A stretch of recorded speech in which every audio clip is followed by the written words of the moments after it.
Hello, lovely people. Thank you once again for joining us on a Wednesday evening, a freezing cold, wet Wednesday evening in England here. So let's see where you are watching from. And while I'm doing that, that is the album of the month. And I've got to get that off the shelf quickly because the face recognition in my camera is picking it up all the time. Right. So what have we got here then? We've got Rob from windy West Wales there. We've got Richard from It's a Morning in New Zealand, and someone else from New Zealand earlier on. Let me ask Stu Hampton in New Zealand, who's saying it's spring over there and it's warming up. So as it's getting cold here, it's warming up over there. And yeah, can't wait to do some spring and woodland photography. Andres from New York, thanks for joining us from over there. We've got Michelle from Suffolk. We've got Adrian from Boston in the UK there. We've got Andrew from South Wales. We have got Tina from Canada and loads of other people. Hampshire here. John from Leeds. Anna from Sheffield I can see here. And what we've got here, Scott from Maine in the US. It's good to California there. Barbara from California. Stephen from Bristol. No one has got Sonia from Dunmow in Essex. Really go on the Essex, just down the road there. Texas. Someone from Texas. God blimey. Anyway, right. While you're guessing that album, no one's got it yet. I'm going to tell you what's happening. We have got a fantastic photographer called Lee Cooper. Now, I have followed Lee Cooper for a long time on the internet, and I'm really, really pleased that we've finally got him on to talk to you. He is a fantastic woodland photographer. The photographs are superb. You are going to love it. So we are going to get Lee into the mix soon. Right. Sorry. Listen.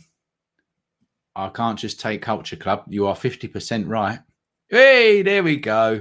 We got it. We've got it here. But you got it wrong, Andres, because it's not Boy George, is it? That person's got the band right. You've got the album right. So someone's got to put them two together to be the winner. Right. So, yeah, we're going to get Lee into the shot, into the stream. And Lee's going to do his presentation. Now, you can ask questions as you go, okay? And if they're relevant to what's being said at that particular time, I will put them up on the screen and Lee will gladly answer them. If they're not relevant for what's being spoken about at that particular time, what I do is I've got my pencil here. I make a note of your name and what you've asked, and we come back to you at the end. So there is some time at the end of the broadcast. So don't worry about that. Here we go. I'm not sure if... Here we go. Let's get the first person. Stu from New Zealand. There you go. Now, it should be a British person getting that right, really, shouldn't it, eh? But there you go, Stu. You was for the first one in. Right. Let's bring... And by the way, that is a superb album. Absolutely superb. I paid £5 for it in the bargain bucket the other day. Right, let's get Lee in. Here he is. Hello, Lee. How are you? Hey, how's it going? How's everyone doing? We're good, mate. As you can see, there is people. We've got a really good number. I can see it. There's currently 102 people watching you right now. Yeah, I was just flicking through the comments, and I was just like, oh, there's a lot of people all over the world. So hello, thanks for taking your time out of your day. That's right, mate. Well, yes, it's better watching you than EastEnders or Corrie and that. So this is what I thought. That's steep. They're going to learn stuff and see some fantastic photographs. Lee, amazing. I don't know if you want to just introduce yourself, and I'll put your presentation up, and we are just ready to go. Yeah, so I'm Lee Cooper from the New Forest well, technically I live in Dorset, but right on the edge of the New Forest. So I like border Hampshire, Dorset, and I've been a photographer for the last 7 or 8 years, and basically made the entire New Forest my personality online, pretty much.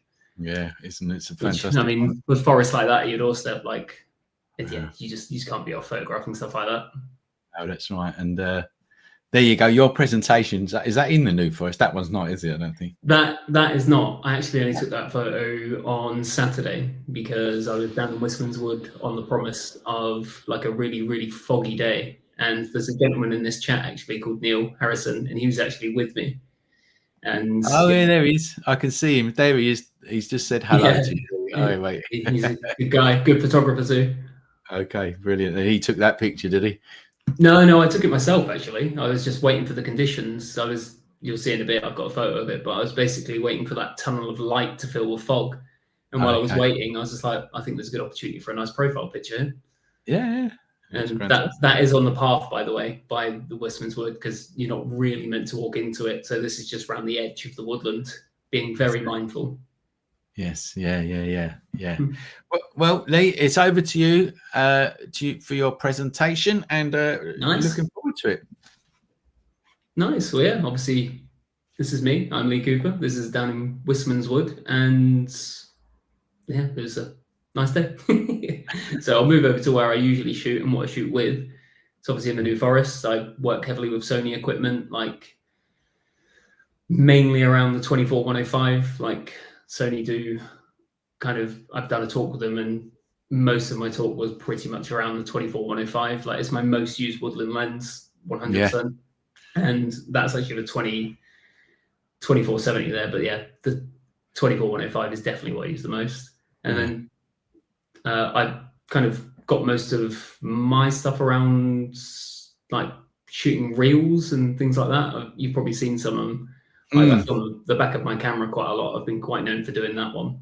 Yeah. As like it, I don't know, I always like to give like the behind the scenes of what I'm doing. And I've had this conversation with a lot of other photographers because I know a lot of people don't really like reels and think Instagram should be this predominant like photography, which I agree. It's just I've found quite good success with reels and high view counts and thousands of questions. Like mainly what camera is that, when most of the time on the reel you can see it just says Sony A7 III on the back.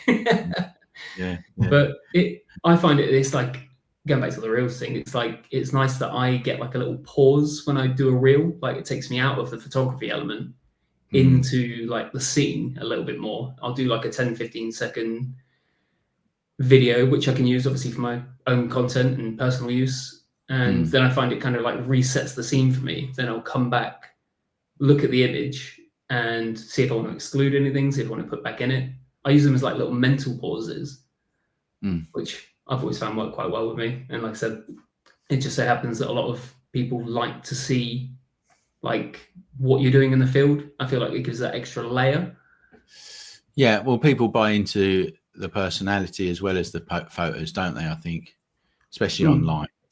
100%. And I guess you can kind of see the wider scene and what I'm actually looking at versus just the frame, which I've always found quite interesting. I'm not the original person to do this, but like I obviously have found decent online success with it, but I must have seen it somewhere else. I've stolen it from someone. Oh, don't worry. It's the internet. The internet steals everything from everyone, I think. That's it. But what you said there is actually really interesting about seeing the wider forest and then through the camera, because that's the hard part. I find that's the hard part for me, like putting all of that chaos or nature in a rectangle and making it look good. I mean, that's the kind of major skill, I think, of woodland photography. 100%. And you'll see a lot through my work shortly. Like I eliminate. Like I'll break down my scenes until they're almost like a single tree. If the tree's interesting enough and the light's right and the conditions are right, I will literally just take everything else out.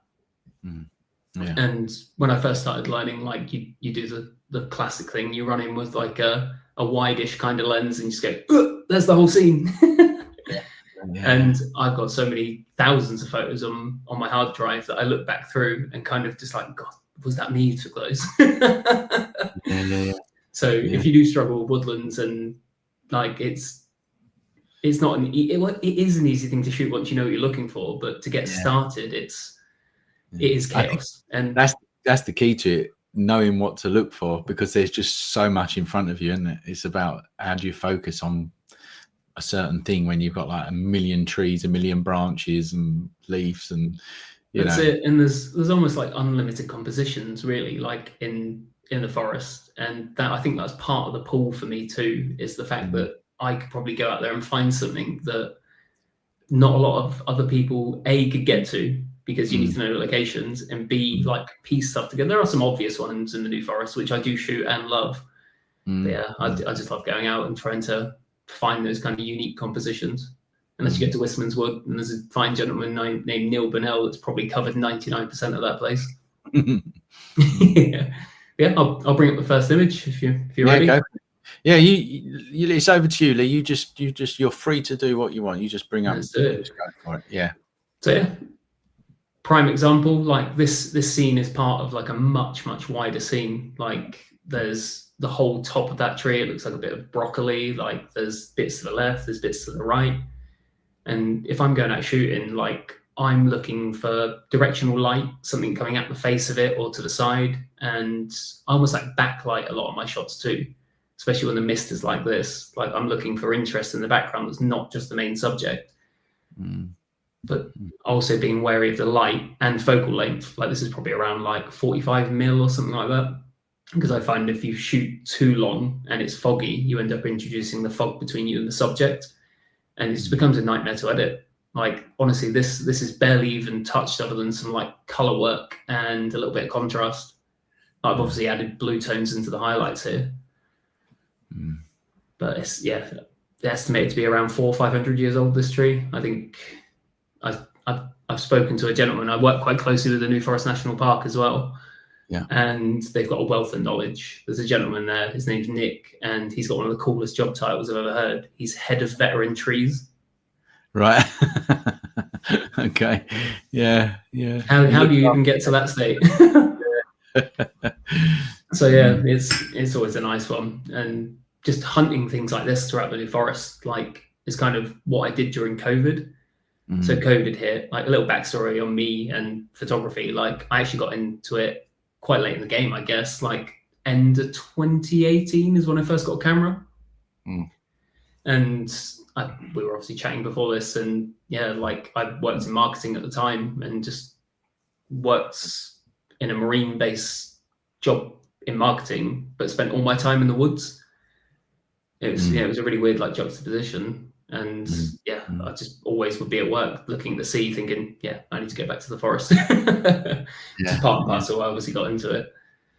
But in all fairness, Lee, you've done for that 7 years, arguably, since you've been. Yeah, it's about 7 years. But the first few years, it was just like shoot whatever.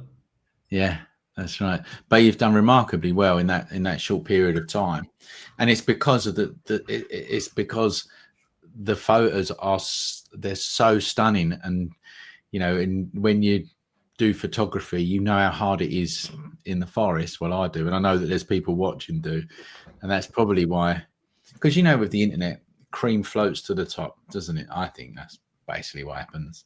And so it's a testament to yourself, really, that you've done so well in a short period of time. Thank you. It's not been like an easy one. Like I've probably condensed a lot of years of work. Like COVID was like, it's a weird thing to say, but it was kind of quite good to me in that respect. Like I know a lot of terrible things happened, but I got given like a chunk of time back that I could have like pushed into something creative, which I did.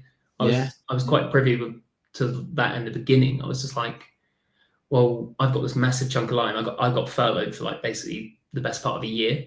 I think I condensed so much learning and consumed so many like photography books and looked up to people and went through different works. And obviously YouTube's amazing. Like shout out Nigel Danson for his stuff, because I think I found his work and YouTube channel around that kind of time too. So I just consumed as much as possible. And I think it's obviously it's worked for me somehow. Yeah, great. Yeah, it's amazing. So I'll head on to the next one. So this is another one in the New Forest. Like, again, directional light. Sun was up to the top left there somewhere, and colors and mist is what I chase. Like, I've become a bit of a conditioned snob over the last like good few years. I still go out and shoot like sometimes just for color and composition and stuff, just to get to know locations. But I'm always going for mist, like mist and fog, and potentially light if it's going to cut through, which usually happens on the way to work. Yeah. And what apps? How do you? What apps do you use? Like, how do you know that there's going to be mist? Or is it just literally you just go out every day and some days it's there and some days it's not? To be fair, it's like a little bit of both. The apps kind of really annoy me because obviously they promise one thing, but most times show another. And I'll use things like Met Office, Windy, Viewfinder, and Clear Outside, which is aptly named sometimes Wrong Outside. Yeah. And like I'm looking for kind of like low to no winds, clear skies, humidity like drop and then pick up in the morning. Like that's kind of what I'm after. And it's more of an educated decision around the mornings. Like and I've kind of got this like sense of it now, like you can kind of feel it in the air. Yeah. I suppose the more you do it, the more you kind of know. Yeah, like you say.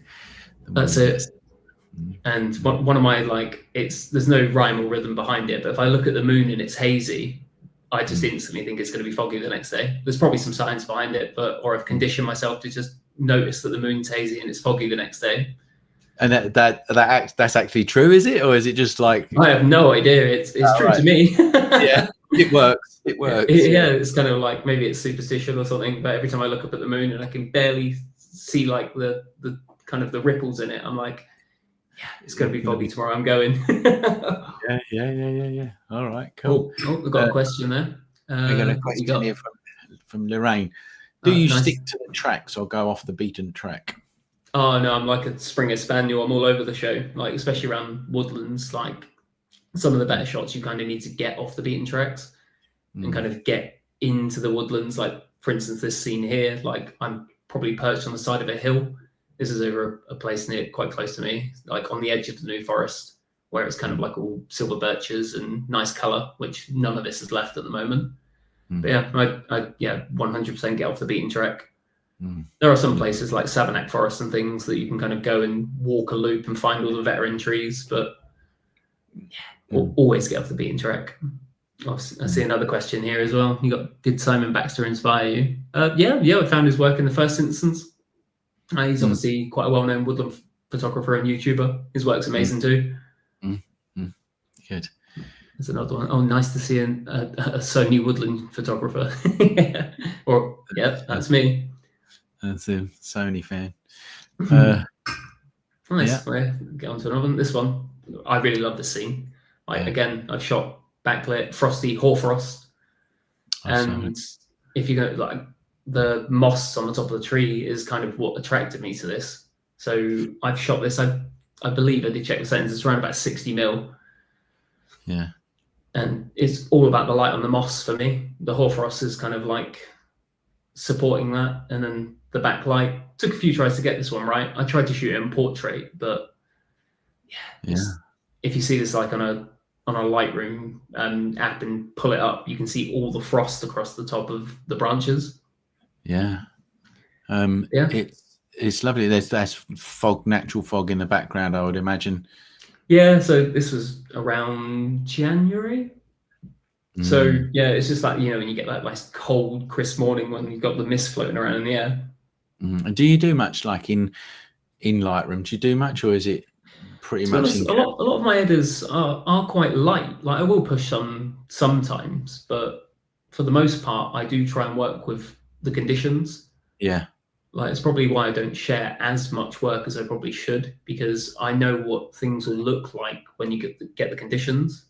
And for whatever reason, I've decided to photograph woodlands and fog, where the New Forest is sadly quite low down. So we usually go out in the morning and sit in like a fog donut. Like the New Forest is here, and then like Wiltshire, all these other places like Devon, get everything. And it's just like, but it does mean you get like the ultimate recce. You can spend a lot of time kind of walking around, composing, finding the trees. Like the New Forest is quite big. It's like 78 hectares or something like that. Yeah. No, is that another question? Oh no, it's just love the cool tones. Yeah, it's a really lovely one. I'm about to print this actually. Like I've not printed it before. Yeah. So I'm interested to see how that comes out. And we've got this one here. It's around the same time. Like I've used backlight again, so it's like the third one of backlight. But this one's obviously with mist, frost, sun. This is a sunset. It's not even sunrise. All right. Nice. Which, yeah, I love this image. It's quite delicate. That's towards the end of autumn, is it, or is it in winter? Did you say? Sorry. It was in a winter. Like it was actually off the back of a workshop. So I ran like a workshop around the New Forest area, and I get quite lucky with my workshops. They land on like foggy mornings. Obviously, you can't plan that. It is what it is. Yeah. And yeah, the workshop finished at around 1:30, 2, and I just bolted out the door and went over to a local woodland. And I was just like, well, it's been around all day. Like, there's no reason it's not going to be around for sunset, which is really, really rare. Like to get like kind of mist and sunset like around this area is just kind of like unheard of. Yeah. I can count full fog days on like one hand in the 7 years I've been taking photos. Yeah. And just for everybody, if you want to go on one of Lee's workshops, that's the details. They're flicking across the bottom of the screen now. Give him a follow, obviously. There's the website, and I'm assuming, Lee, that they can book just through your website. Yeah, so my last 2 workshops are actually this weekend, but I will be putting out dates for 2026 in the next like 2-3 weeks, hopefully. Yeah. If I can kind of get myself together. November's been mental. You got Christmas coming up. You can have a break. Yeah, well, I've got to spend all that time writing a book. Oh, right. Yeah. Yeah, it's funny. And yeah, obviously back over to more mist, more details. These are like in portrait orientation, which I love to shoot, like not just for Instagram, but sometimes a composition like really lends itself to just being in portrait. Like originally the one on the left I shot in landscape and went back because I was just like, I didn't have enough above it, which was my mistake in the field. And yeah, same with the one on the right. I think I originally shot that in landscape, but that one luckily I was able to crop down into a portrait. But again, I'm always looking for side light, and the mist obviously elevates every image in my opinion, like especially when you get the light. Just the one on the left there, do you look for freeze? Or is it just because it just looked good? Do you specifically? I tend not to really kind of like go crazy deep into my compositions. Like I'm sure it's something that I've learned and picked up through studying photography and stuff, but I'm very much like an intuitive shooter. Like I'll go out and I'll just feel my way around stuff. They're probably like, if I'm teaching people or showing people, I can articulate it, but when I'm out on my own, like it's very much like whack the ISO up, low aperture, like, and I'll shoot an aperture priority a lot, like a hell of a lot, probably more than I should. And then I'll just feel my way around stuff. And where I'm looking at boxes and sections of woodlands, there's a few things I'll keep in mind. Like I'll shoot directional light and kind of like pockets of light behind stuff. And once you kind of tune your eye to what you're looking for, you can pick out a lot of stuff. And to me, like compositions like this do jump out to me quite a lot. I'll be walking around with my girlfriend and we'll start like walking through woodlands, and I'll just stop. She's like, what are you looking at? I'm like, look at that over there. And it's like 400 meters away, and it's just like a tiny little square I can pick out. Or you stop to take a photograph, and she continues up the half a mile up before she realizes that you're setting up your tripod. We've got a few questions here. Hang on. Fire away. Kevin, what ISO and shutter speed do you use, if there is a specific? But I suppose I'll try and double my shutter speed to the focal length, which is obviously quite a standard rule. So if I'm shooting anywhere between 35mm and I don't know, like 60mm is probably my most go-to like focal range, just to keep the the contrast in the image while shooting in fog, because that's a good tip, to be fair. Like if you shoot quite long and shoot over reach stuff, obviously between you and the subject, you've got the fog that fills the kind of middle ground. Okay, and it can be quite effective, but it's, in my experience, like it can be a nightmare to edit unless you're going for that look like the painterly washed out thing. But so in fog you want faster shutters, well, not really fast shutter speeds, but you don't want to go long, basically. Is that what you're saying? Yeah, I mean anywhere like half a second, even under, depending what the wind's like, and then you'd introduce whether the foliage would move, whether the leaves start to come into play. Yeah. So yeah, I mean, and then ISO wise, do you just keep just lowest possible, basically? The fun ISO question. So I get so many questions around ISO because obviously when I shoot my reels, I'm not really giving much of a second thought to like my settings. It's more just like I'll wing it up and just kind of take the video, and if I like the shot, I will set up on a tripod.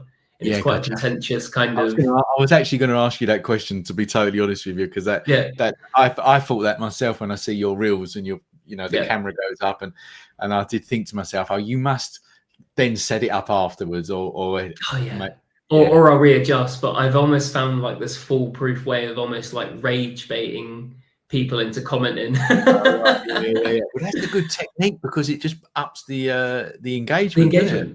Yeah, like it wasn't intentional. Like I just kept getting it. I clocked on. I was like, a lot of people do ask about ISO. If it's not, the number one question is what camera is that?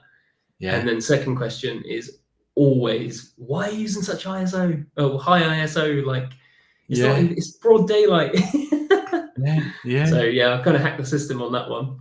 Yeah, that's a good tip. Get people going, get them rolled up, and that's how you get your post. That's how you get your posts going. That's it. And you can kind of correct it quite easily, or kind of just fill them in and be like, look, this isn't the final settings. If I love this shot and it's a great shot, or I think it's a great shot, the tripod will be coming out. Yeah, that's it. There's a couple of. Do you want to move on to a different slide? I can come back to these. Sure. Yeah. If you've asked a question, guys, don't worry. I will come back to you. Yeah. So yeah, again, like Wistman's Wood. This is it in spring. Like Dartmoor's fantastic. Like if you haven't visited it, it's something else. It's oceanic rainforest. Like I do a bit of work with the Woodland Trust around temperate rainforests and things like that, and I've learned a lot about temperate rainforests and Atlantic rainforests. And obviously that's what Dartmoor, the sections of it, like is. And every time I go there, it's just mind blowing. Like if you're a big fan of like Lord of the Rings, Harry Potter, like anything like that, like Star Wars, like these places really resonate with fans of those series and just mythical woodlands. Like it really does transport you to another place. Obviously this shot here, like this is actually one of the first shots I ever took of Wistman's Wood. Yeah. Like I probably had my camera for about a year and a half. I think I got lucky on this composition. Yeah, it's fantastic. Yeah, like I was running around with a fixed 35mm lens. I didn't even have the option to change my lens at this point. So everything that I needed to kind of like get in and out of the frame, I had to manually like use my feet. And you could go into the woodlands back then. Like now it's kind of like cordoned off because they've got like a regenerative like rainforest program going on where they're taking seeds and saplings and planting them all the way around. There's a nice shout out for the Woodland Trust there. They've got a initiative to make these rainforests up and down the UK like 3 times the size by 2050, which if you're interested in these woodlands and care about saving them, like definitely head over to the Woodland Trust website and take a peek. Like they're doing some great work over there. Yeah, I was going to bring that because someone said earlier, do you go off the beaten track? Yeah. So when you basically go to Dartmoor now, you can't really go off the beaten track anymore. Is that basically not in this place? Like you can with some of the others, but like definitely fully research your woodlands and areas when you head over to these kind of places. Like most normal forests, like Forester England things and stuff like that, is kind of like a bit of a free for all. Unless you're mushroom picking, then don't take too much. Good. Lorraine here. Do you use filters? I do use filters. So I primarily use a polarizer, like just to bring out color and obviously cut off the shine. Most of the woodlands that I'm in turn out to be wet and covered in like obviously mist, fog, humidity, all that kind of stuff, like really does play havoc with your camera gear. So there's a little tip for you in terms of shooting mist and fog. And if it's humid, like let your camera and like equipment like acclimatize. So for instance, if you're at home and you've got your camera and everything wrapped up in your bag and then you take it into your car, and what's the first thing you do when you're cold and in your car? Heating goes up. So you've then heated up all your camera equipment, bag and everything, and then you take it out to a misty woodland. I've done it so many times. Like, and then you open your bag, pull your camera up, and you're like, whoa, it's super fog. Oh, no, it's not. It's just my entire lens is covered in water. And probably give it like 15, 20 minutes, like leave your bag outside for a bit. I mean, it's quite hard if the conditions are nice, but it's a good tip just to save you messing around. And then you end up taking your microfiber. Stick a couple of them moisture thing. I don't know what they're called. The silicone packs. Oh yeah, they're good. Yeah, stick a couple of them in your bag. That's a good shout, actually.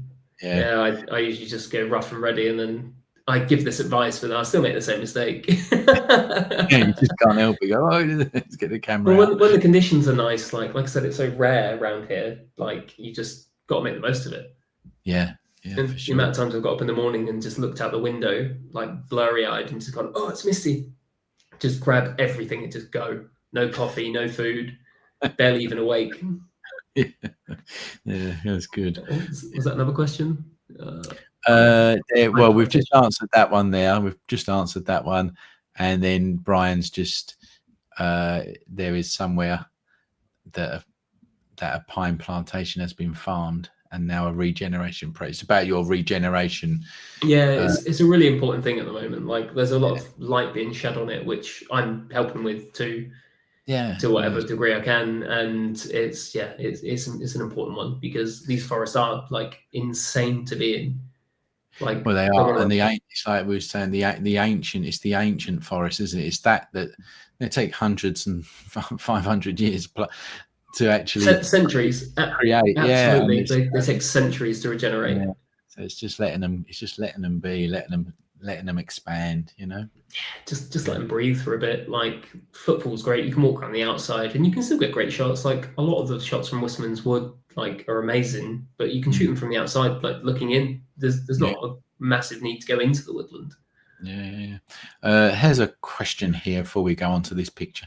What white balance setting do you generally use for your shots? That's from Andrew Lyle. Okay, so like depends how autumn you want them to look. Like I am a big advocate in shooting in cloudy, as a lot of people are in woodlands. It kind of gives it that semi-saturated kind of like autumnal look that a lot of people go for in woodlands. Obviously, it still works in spring too. Like obviously, shoot them raw. You can obviously adjust everything after the fact. But I'll mostly shoot in cloudy if it's woodlands.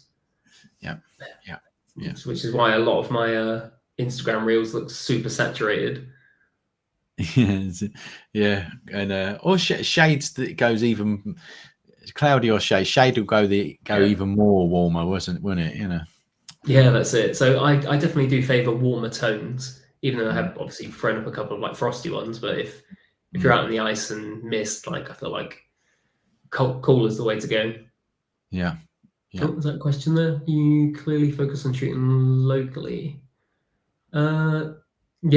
Speaking of, like this image here is actually from Wales and the Fairy Glen. I was up doing some temperate rainforest work around here and just shooting the old kind of woodlands around here. And Wales would be another one like that I would love to spend a lot more time in. Snowdonia, you mean? Is that?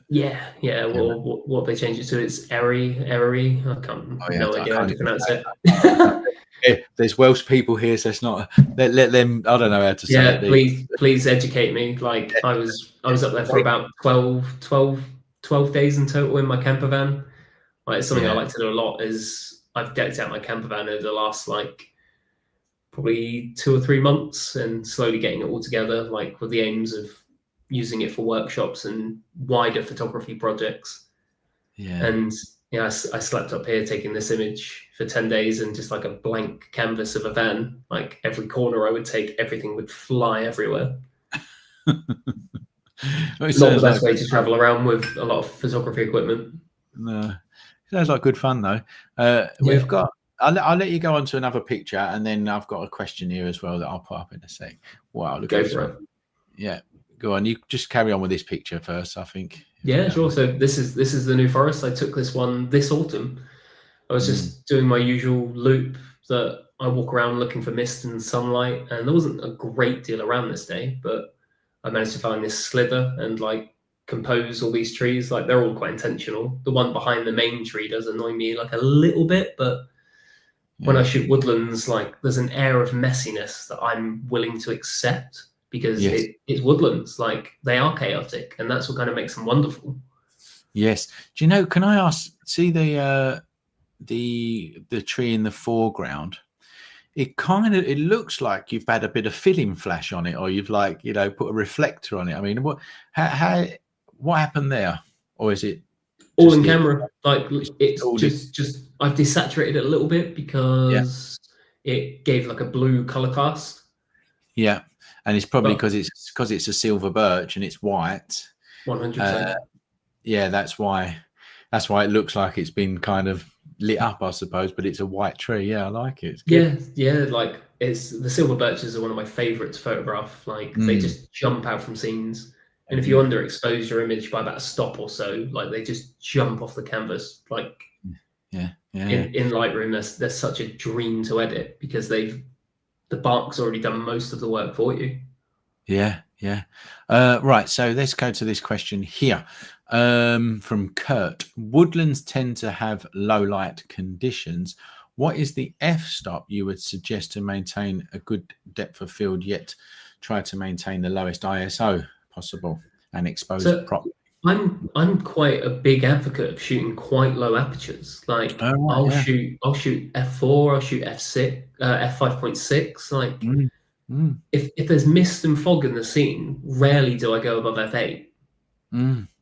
Like does it soften the background, or do you not really worry about that? Yeah, it's always soften. I'm always thinking about post-processing. So if I want to soften the background, why wouldn't I use the tools that I have at my disposal in the field to do it?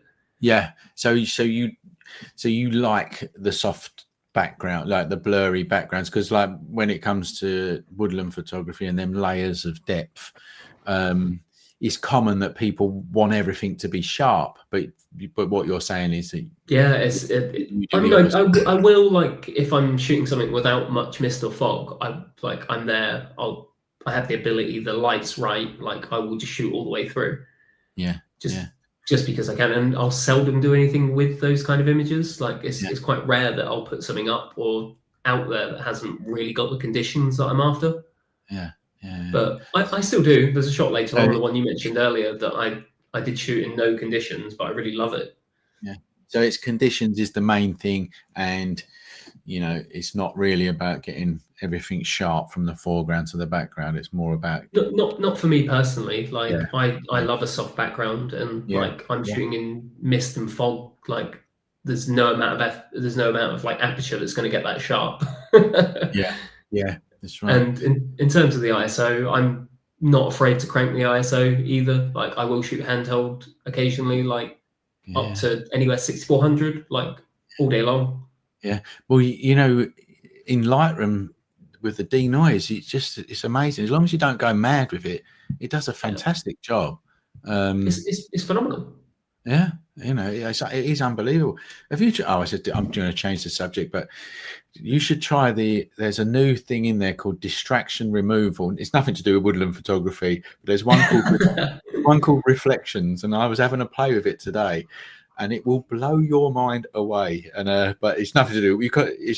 Anyway, it's a different subject. Point is, Lightroom is becoming amazing. I actually think that they're putting witchcraft into the software. That's the only way I can describe what it's some sort of voodoo, isn't it? Some sort of voodoo's going on in that software. That's right. And just touching on Lightroom, like it's 99% of my workflow. Like Yeah. it's all done in Lightroom. Occasionally I'll pull something out and put it into Photoshop if I want to do something a bit extra, but it's all in Lightroom. Yeah. Question from Brian here. Do you like to photograph trees after the rain? Oh yeah, like I love how it turns the bark very dark. 100%. And if you can couple that with a polarizer, you're onto an absolute winner. Like I love photographing like the ancient beech trees around the New Forest when it rains, like the water when it runs down through like the mossy, silvery skin. Like it's amazing, and so when it just catches the light. Yeah. So you like if it rains and then there's heat and then there's mist, that is it for you, isn't it? That is like that is it. Polarize it out. Headless chicken mode. Engage. Run off the beaten track. Yes. Realize you haven't had any breakfast, a coffee, water, and then you get to about midday when it settles down, if you're lucky, and then you're just exhausted and severely dehydrated. Yeah. Brilliant. Right, yeah, there is questions, but you could just keep going, Lee. I'll pick it up. Yeah, sure. And this is a woodland just near my house. Like, I got a little bit of flack for calling pines boring the other day, but I mean, I don't find them super exciting. So it's all about the light here for me. And composing these can be quite hard, like because I personally just don't find them too interesting. But I did manage to find a V in this one, and again, it's just all about the light. And I would have shot this probably at like f4 or something. Probably, I believe this was handheld too. This wasn't even on a tripod. Just me just trudging through all the long grass getting wet. And just all about the streaks of light in the background. It's nice. It's not in Herne Forest, is it? That's near you, isn't it? It's very, very close. Like I live in a little place called Westmoors, and this is the Westmoors plantation. It's a similar style woodland. Like that woodland back in the day would have been connected to Herne Forest. Yeah, because and they've put a big road through the middle of it, haven't they? I think. But, I've been to Herne Forest, and that's what that reminded me of, actually. Like if I'm working quickly, and I'm a big advocate for shooting really close to home, and because you do get use of the best conditions, like you can kind of be out in a drop of a hat. Exactly. And that's where most of these shots come around. And sadly, there's no ancient oaks or trees or anything in here, so it is just pines, but they're effective. Yeah, it looks good. And that's another shot from the same day. I've kind of gone a bit more structured with the composition on that small tree there, but I really like the shot. I've printed it a couple of times. A couple of people have bought this as a print locally because I think they know the woodlands. Yeah. Is it sunrise? Is this or sunset? Yeah, this is the sunrise one. And funny story about this day is this is what kickstarted all of my reels this day. Oh, right. So I was just out in this woodland, like just messing around. I actually wasn't even in like walking boots or anything. I was just in trainers. I got absolutely soaked and I was freezing. And I was waiting for the sun to come up. And that's when I started fiddling around with my phone, filming the back of my camera. And that reel, that one that I decided to throw up with behind my camera went to, I think it was about 7.7 million views in about 3 weeks, I think it was. And it got to a point where I had to turn off my phone. Like the notifications. I was at Ricky Gervais and I went in to see Ricky, and by the time I came out, my phone had died. Right. Wow. And that was this picture here? Was that this particular? No, it was a picture of this scene. So I stood round to the left. I took this one after I took that video, and it was pretty mental. And those reels have kind of put me in a nice position, to be honest. Like, I was going to say, I bet you got a lot of followers from that, actually. I bet your followers 60,000 followers from one reel, I think it was. Well, there you go. It just takes that, doesn't it? There you go, people. It just takes something like that. And you know, every time I hear something like this, it's always something that wasn't planned or wasn't meant to be. And and that's kind of. And I think that's the kind of beauty of why so many people watch them types of reels, because it's not, it is off the cuff, isn't it? You know. And like I said, I use them as like a little mental pause. Like I do get the kind of like reason why people don't like them. But for me personally, like they are that little mental pause on a scene, like it's kind of like spinning your image upside down or taking a 5-minute tea break away from your image to come back and then noticing something that you'd be like, oh, actually, I don't like that piece. You come back with like a kind of like fresh eyes.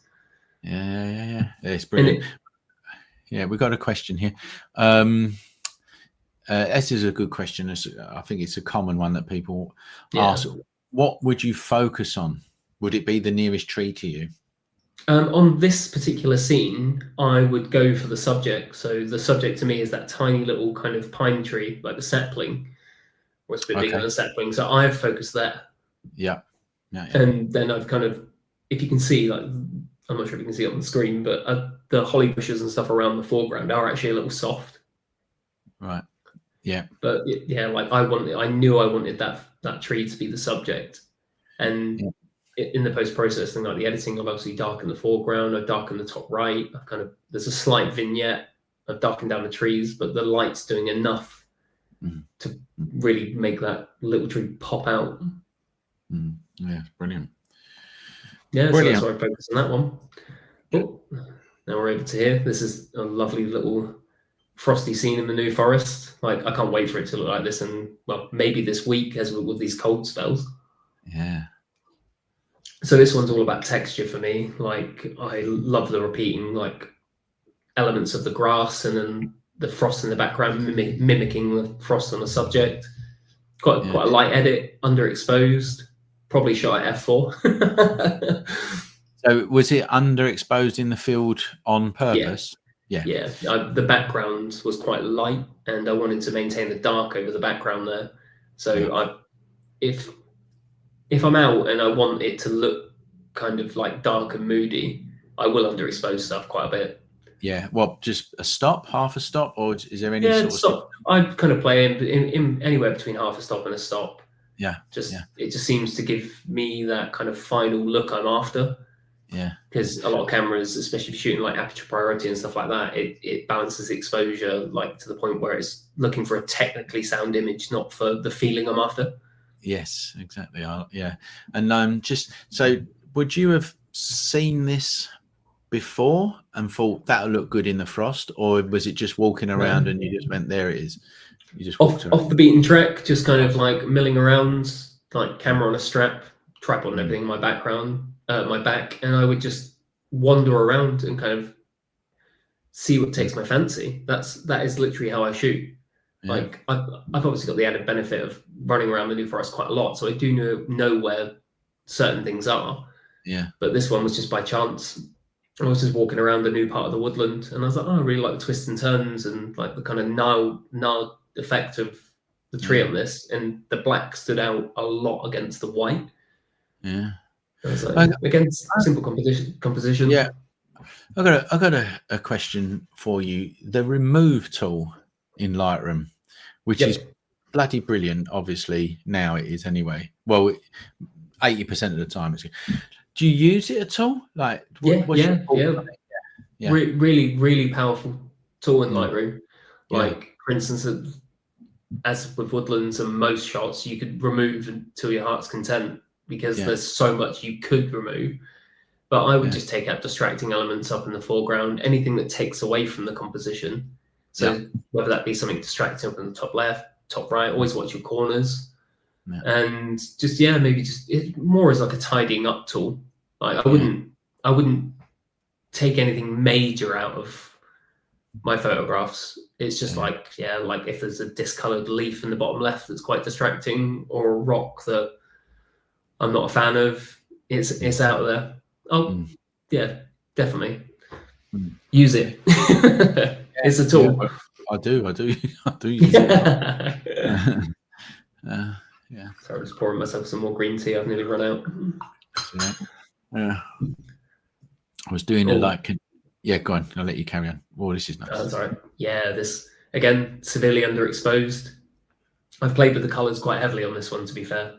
Like they were super orange, so I've played with the luminance a lot and pulling them back and kind of sending you down the path.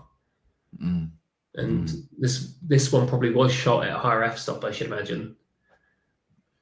That definitely looks like a film, you know?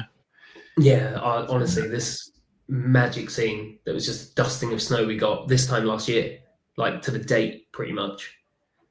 Yeah. And I did the same thing, ran around like a headless chicken. I had a meeting or something, and I think I just cancelled it. Yeah. And I was just like, oh, I'm not going to make this, sorry. just bolted out the door. Yeah. It started to snow. I'm not going to be at the meeting. That's it. I'm stuck. I can't move. It's virtual. Don't worry about it. But yeah, like I'm big fan of shooting pathways if you can exclude the sky. Like these trees kind of interlock quite well at the top, so that's something I'm always looking to do, is take out as much sky as possible. You want to contain, or I want to contain the viewer into the image and send them down the pathway. So I've darkened the edges, and I've obviously exposed or bumped up the exposure on the snow going into the path because there was some light coming down through the top.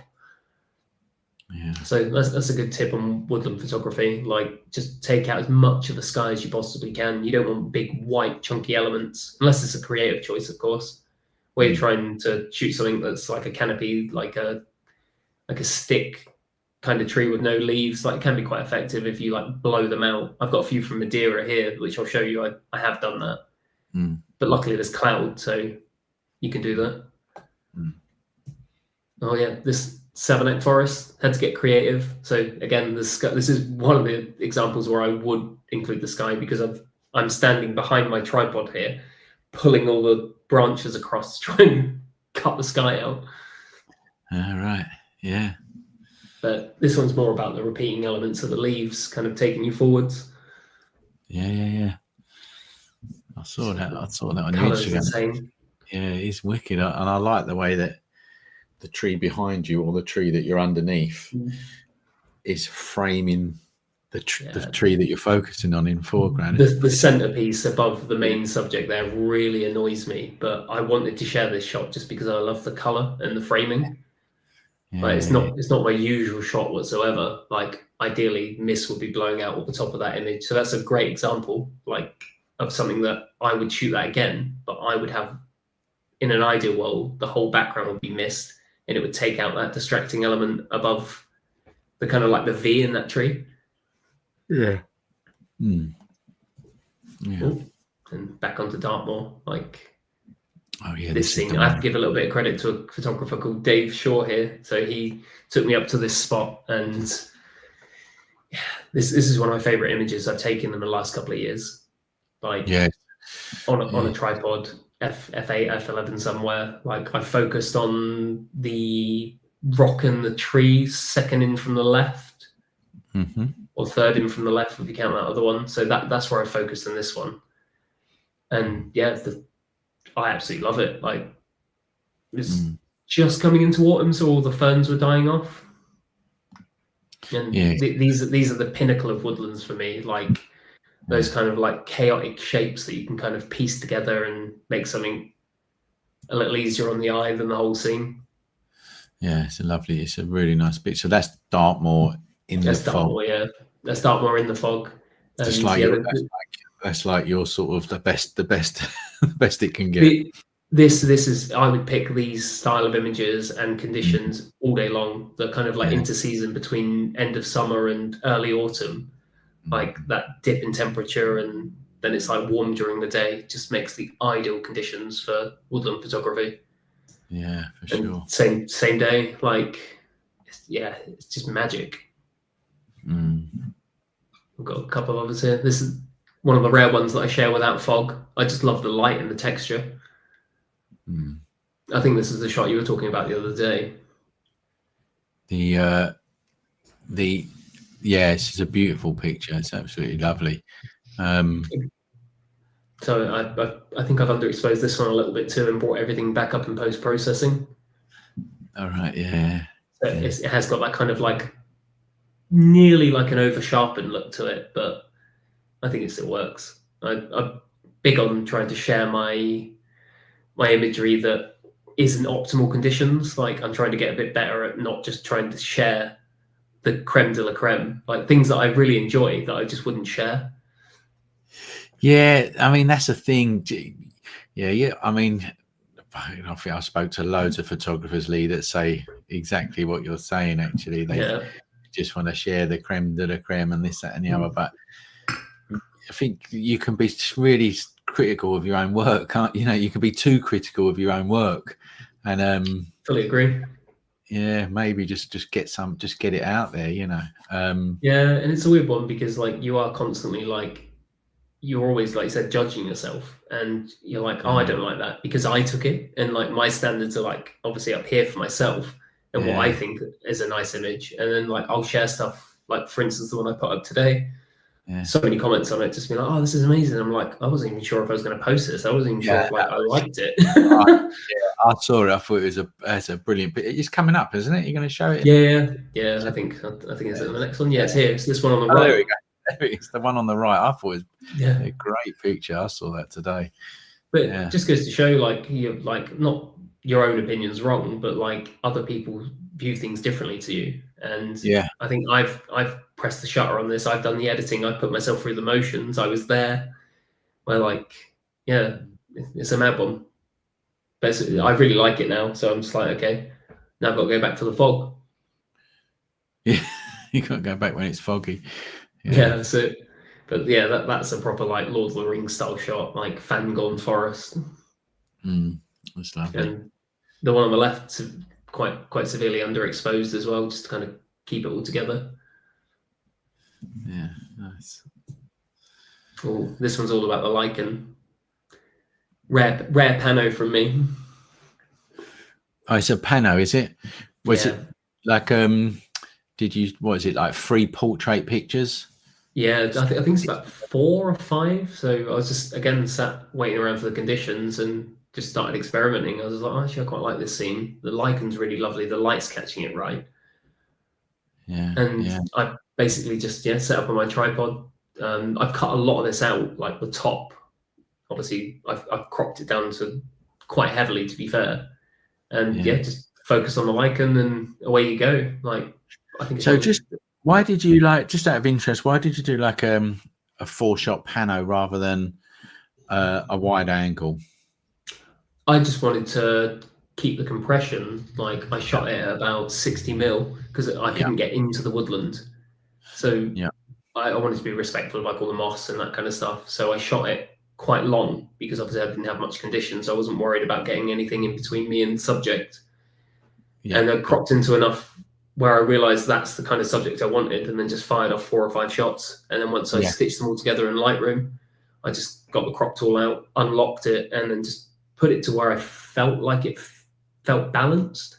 Yeah, that's right. And a wide angle, if you got close and did wide, it would stretch it anyway, wouldn't it? It would like stretch it out rather than you compete with like distortion and stuff. Like I just it can make it look a bit weird. When you shoot like 60 mil, like you get that parallax kind of, not at 60 mil, but any like longer focal lengths, it kind of gives you that feeling of the subject being closer to you than it really is. Yes. Which is quite a nice effect. It's fantastic. I would imagine that would sell as a print. Is this a print? I edited it about 3 days ago. Yeah, I know. I can see people buying that as a print. Actually, personally, that's why you can see that looking nice on a wall, if that makes sense. Yeah, and with scenes like this, if you've got mossy stuff, I'm not sure if people in the chat have gone through their kind of color profiles and stuff, but there's a bunch in there in like the Lightroom basics, which I find personally really useful for stuff like this. So particularly on this shot, I've used one in Lightroom's own presets called Artistic 04. Right. Okay. And this is not far off the base image with that color profile. I've done a little bit of color work, like in the calibration, and I've done a little bit of work on the lichen. But other than that, this is not far off the base image, underexposed to by that stop. Yeah. So that's up in the basic panel. You go to profiles, don't you? And then it goes.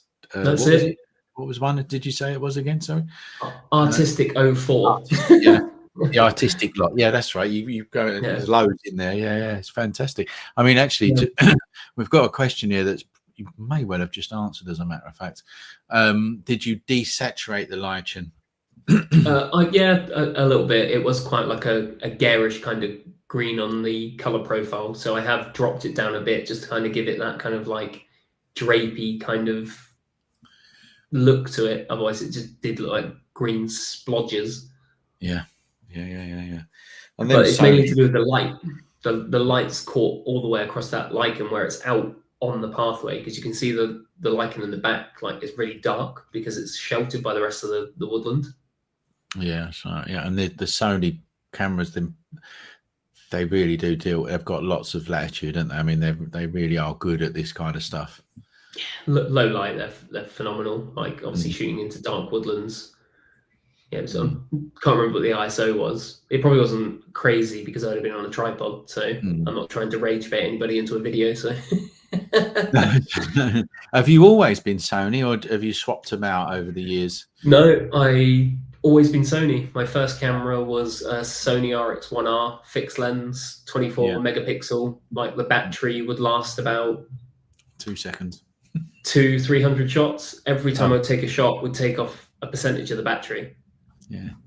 And phenomenal little camera. I wish I'd never sold it because it was my first ever camera, and I was really spoiled because I've gone in with like a mirrorless camera off the bat. Yeah. And around the time I started shooting with a friend, Matt, and he had like a DSLR, and I didn't actually know that the viewfinder and the back of the screen, you had to like pick between the two. Yeah. So I just didn't know what he was talking about. I was like, "What do you mean? You just put your eye up to it, and it just kind of like." Works. Yeah, so a bit spoiled in that respect. It's my lack of experience, just the 7 years. I still shoot on a DSLR. I've got my Mark 5D Mark IV. I love it. I still think it's got a spot. I know everyone thinks I appreciate like the older cameras, and I would like to use some at some point. Like I would mess around with analog stuff. I had a gentleman on a workshop, probably not this year, it was last year, and in Savernake, and he turned up with like a full anamorphic lens setup, like crazy camera setup, and like all he wanted to do was shoot like wide shot panos, like insane panos of like the whole forest floor, and like with those anamorphic lens, it kind of gives it that like micro machine look. Yeah. Did it look good? Yeah, to be fair, I was really impressed. I was just like, first of all, I was just like, how am I going to explain how to use his equipment when I don't even know what his equipment is? Yeah, it was cool. I love seeing different camera equipment. Right. And yeah, these are the kind of shots I'll look for on the woodland. I'm always up for solo interesting shapes. Like I love that one anything, on the right. Yeah, it's almost like it's two trees in one. I think it's holly or something growing out the top of the other one. Almost looks like a muffin. Yeah. But yeah, I'm really attracted to like twisted characters that I can kind of frame up quite nicely. So you look at them as a character? Always. Like it's almost like tree portraiture. Like I'll isolate something and then like fiddle around with the background, wait for the mist. And obviously these are quite color graded. Like I'll tweak around with the highlight colors and all that kind of stuff, like add like blues and stuff into the shadows. So I'm not a massive I don't have a massive commitment to like the true scene. Like I will mess around with some of the colors, but subtle enough so you kind of hopefully don't notice it too much, so it feels a little bit natural. Yeah. It's great. Always drawn to twisty characters, and if they're covered in moss, even better because it just catches the light. Yeah. Fantastic. What else we got here? Oh, Madeira. Yes, I've seen this one on your socials. It's fantastic. Yeah, probably my favorite shot from Madeira. Like this is one of the rare instances where I would have obviously have included some of the sky and just blown it out. So this was shot with a 16mm f4, and I'm right underneath. Like I usually don't shoot up into trees, but this one I was just like, the branch was so good coming across the top of my head. I was like, I have to do something with that. Yeah. And yeah, it's probably one of my more like striking images. Like it commands a lot of presence, this tree. Yeah, it does. I mean, that's got to be hundreds of years old. Yeah, like, and if anyone's been to Fennell Forest, they just know what it's like. Like, it really is otherworldly. Yeah. Very, very overdone, but there's a reason for that. Yeah. And yeah, just there's so many shapes out and around that you can kind of like use as foregrounds too, like shooting through twisted arms, like whatever this tree's decided to do, it's grown out to the right, and it's like, actually, no, I'm going straight back up again. But yeah, use this one to frame the back one. Color palette's quite similar on this one too. Like, it's got that green tinge to it, which I think adds to the mood.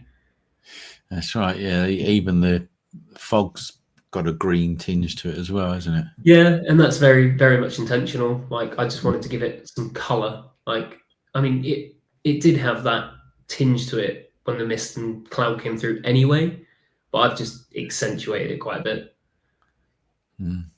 What's that question? Oh, I don't know. The land events. Yeah, it really is. Yeah, no question. Yeah.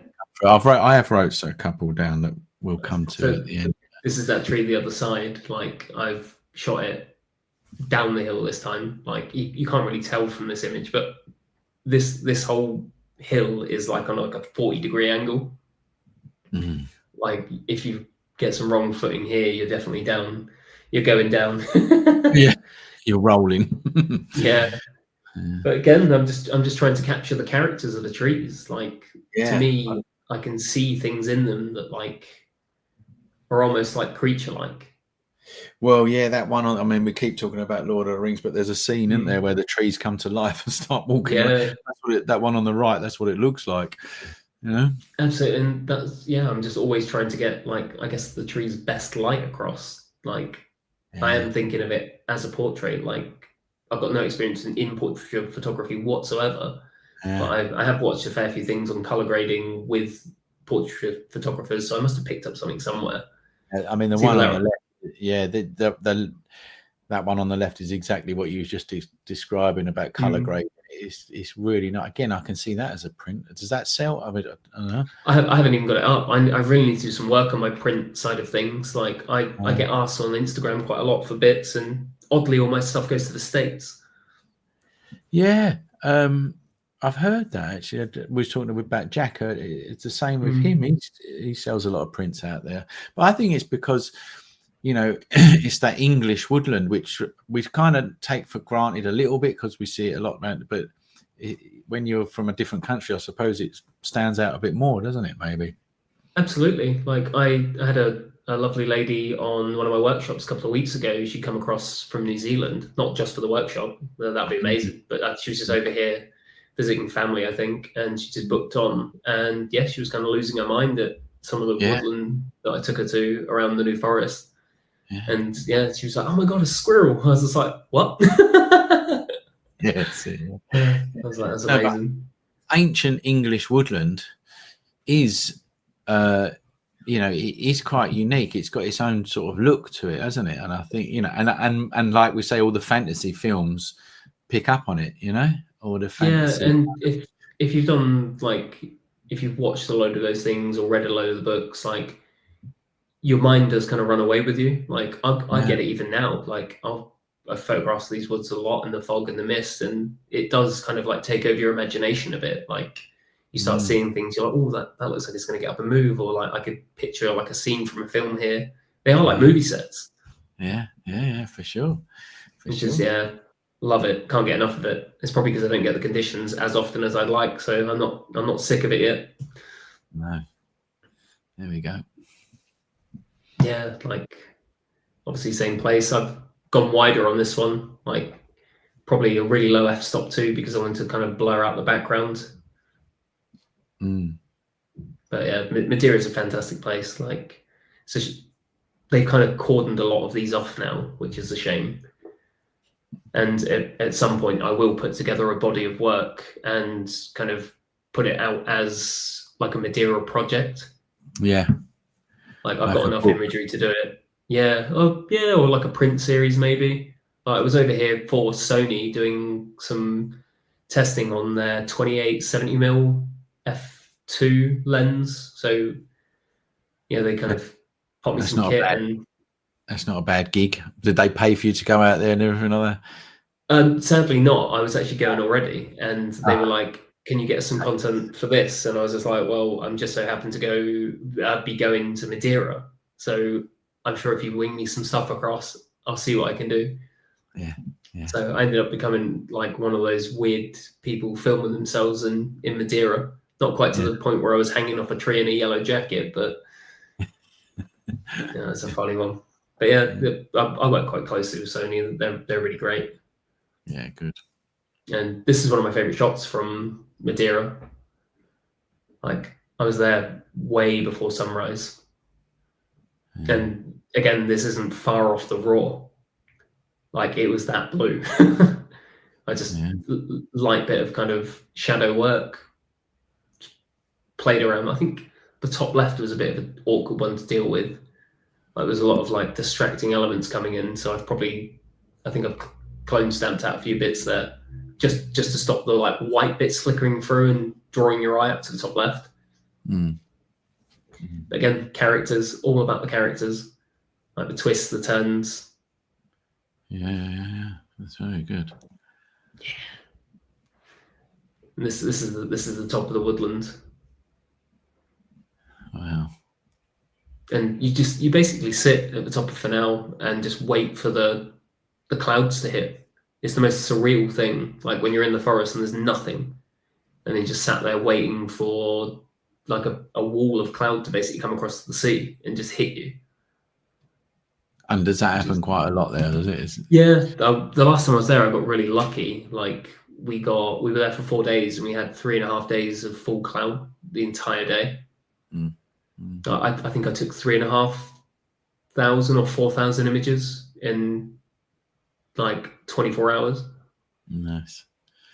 So yeah, there's plenty more I need to dig through. I'm awful at having like a backlog. I'll take photos and then come back and import them, get excited, look at them, and then go out on another shoot and just rinse and repeat.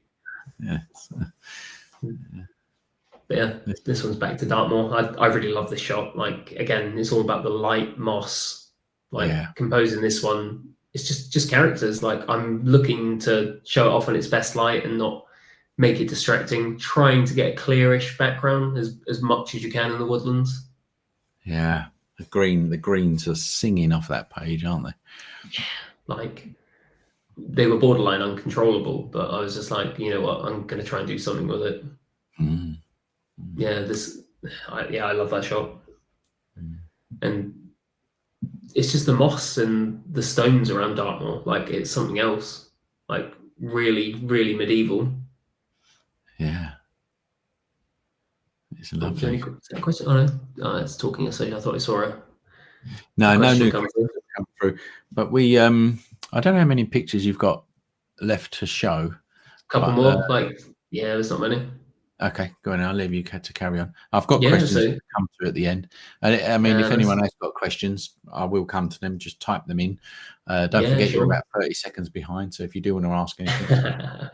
So this is a rare instance of me shooting a waterfall, like in Wales, no conditions, but case filter, NDs, like just whacked them all on and polarized it and shot it around half a second, maybe a full second, just to get the creamy water. Like magic one. I'll keep punching through some of the images. This is one of my favorite ones of Wales. Go out and shoot in rain. If you want to get nice woodland images and you can't get the mist or the fog, going out in rain is something that you could 100% emulate. Yeah, that is that little bridge there. That's quite a famous little bridge to photograph. Yeah, so I didn't actually realise when I was there was no signages or anything, but you're not actually meant to go onto this bridge now or across near this bridge. Oh, really? Which I found out after taking it. Like there was just like a wooden bit that had been put up. I thought it was just like a stile or something, so I hopped over it. Yeah. And yeah, turns out it's you're not meant to be there, but I've got the image now, so apologies. Yeah. You can't walk over that bridge anymore. How'd you get across that stream then, or river? So there's another bridge. There's two bridges, and I think one part of the side of it is like a footpath, But Okay. yeah, it's just one of those, like, I just assumed it was one of those places you could just go and just photograph. So Yeah. doing your research on the area really helps. Yeah. And then a couple more from Wales, one from the New Forest, which again, simple subjects, just trying to use the light and conditions. Mm. And I'll punch through the rest of these. There's one. Oh, This is a nice shot. Yeah. Obviously, it's the colour in the larch, which I only learned that's what a larch tree is over the last week or so. Yeah. To me, this one looked like ribs. Yeah, I was actually going to ask so that tree in the middle is a larch tree, yeah? It's a larch tree, yeah. And So then round the edge is just what trees are around the edge? Do you know? no, I think it's just like oak trees, birches, and things like that. But this was like a full-on hoarfrost. And larch trees just keep their leaves, do they, through the winter? Is that? Not entirely sure. Like Right. this is shot quite long. I shot this at about 200 mil. Right.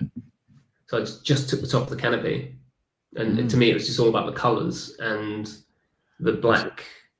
The black of the trunk going down through the center just reminded me of like a rib cage. Yeah, it's a beautiful image. That really is a nice image. Yeah, I like it a lot. Yeah, I've sold a couple of prints of this one. Yeah, I was going to say I can imagine that. I can imagine people buying that one. Yeah. Yeah, it's a nice one, and that was my last image. And then there's just me standing on a rock and As you standing on a rock. Not Glen Affric, Fairy Glen. That's the one. Like, well, I was trying to take this shot myself, and that rock was so slippery. It's There's brilliant. a really awkward video of me trying to walk up it. It looks gracious there, but it's not. Yeah. As soon as I saw that, in my head, I thought, well, you just think don't slip over. So I just in my head. Honestly, it was like, it was just mossy and wet. Oh Christ.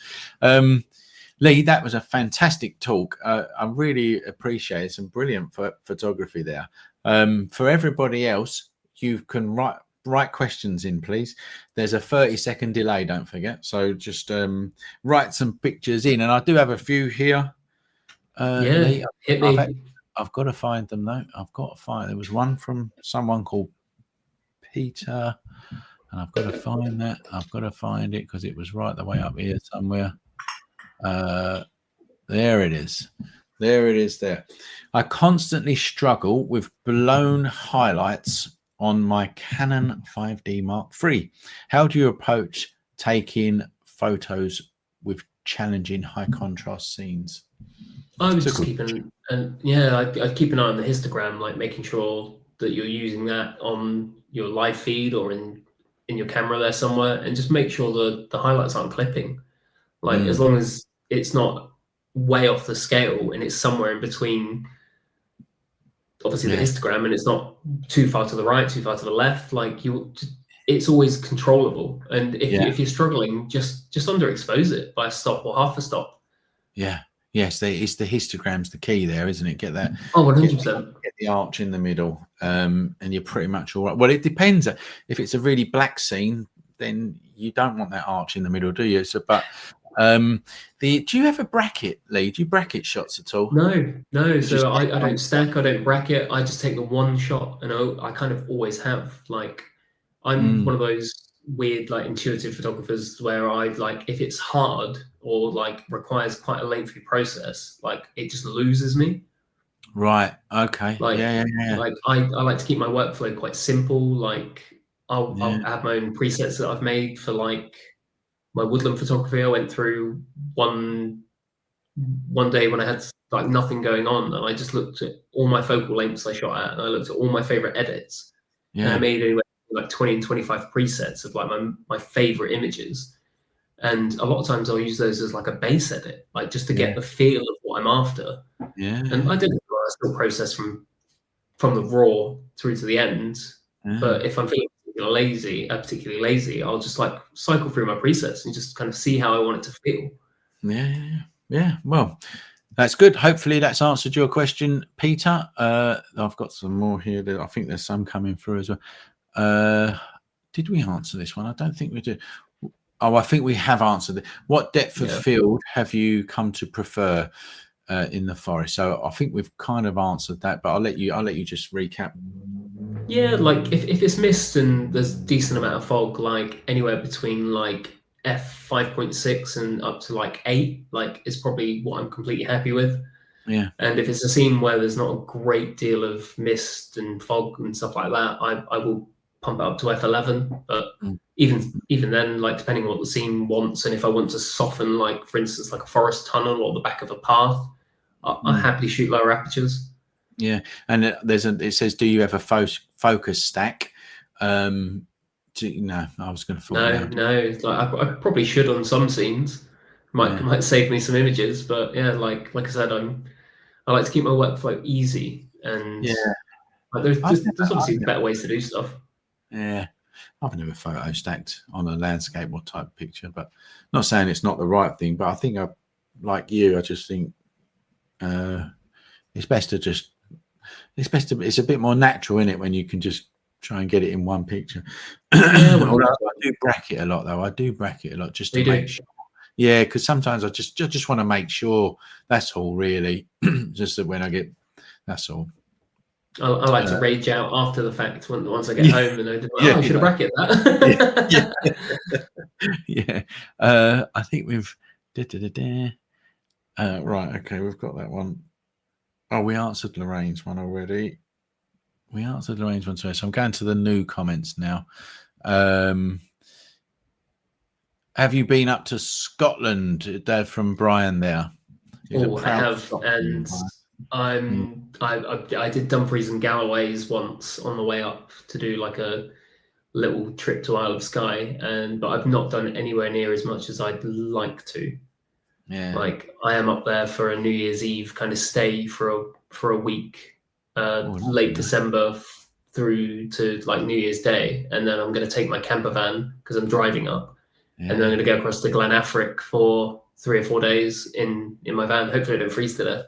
Yeah, I was going to say, I better wrap up warm. Yeah. So, but yeah, it's somewhere I would definitely like to shoot more. I've shot a lot of the Isle of Skye, but it's more around like external work that I help people out with. I was filming like a climber with my drone over the cooling ridge, which was amazing, but severe lack of trees. Yes.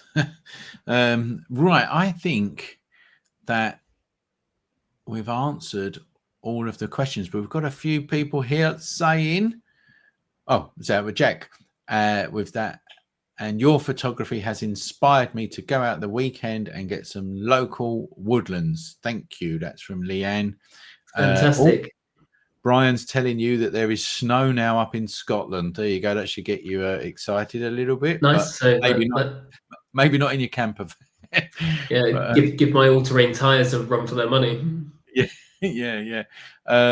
And that is that, guys. So just put some love in there in the comments for Lee, if you don't mind. Tell him what you think.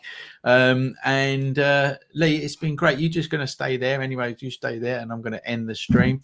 But just to say thank you for that. It's been really inspiring, educational, and exactly what we want at the School of Photography. It was brilliant. All right. So thank you so much. Yeah, amazing. And thanks for everyone that came out to say hello and drop comments and take a peek at my work. Like it's been a mad journey over the last however many years, like being out in the woods and obviously sharing your stuff online. Like you don't realize who you'll meet, who you kind of like inspire and all that kind of stuff. And it's happened to me. I did it, like looking at everyone's photos. You're like, I wish I could do that. It's like, you can. Just go out to the woods, practice, consume, speak to people. Like my DMs, emails, always open. And there's some free presets and stuff on some links that I can ping out. Like I've got a free New Forest map if people want to use it. Yes, that's it. So there's Lee's details. Obviously, go and definitely follow Lee on Instagram at the bare minimum. But there's his website as well if you want to go and check out them freebies. Book on workshops. Lee, that's it. There's loads of comments coming through. We'll have a look at them in a minute. And now it's time to say bye. So I'm going to say goodbye, everyone. Thank you so much for joining us again. And then I'll leave the last word for you, Lee. Thanks very much, guys, and appreciate all the love and the help. Cheers. Take it easy.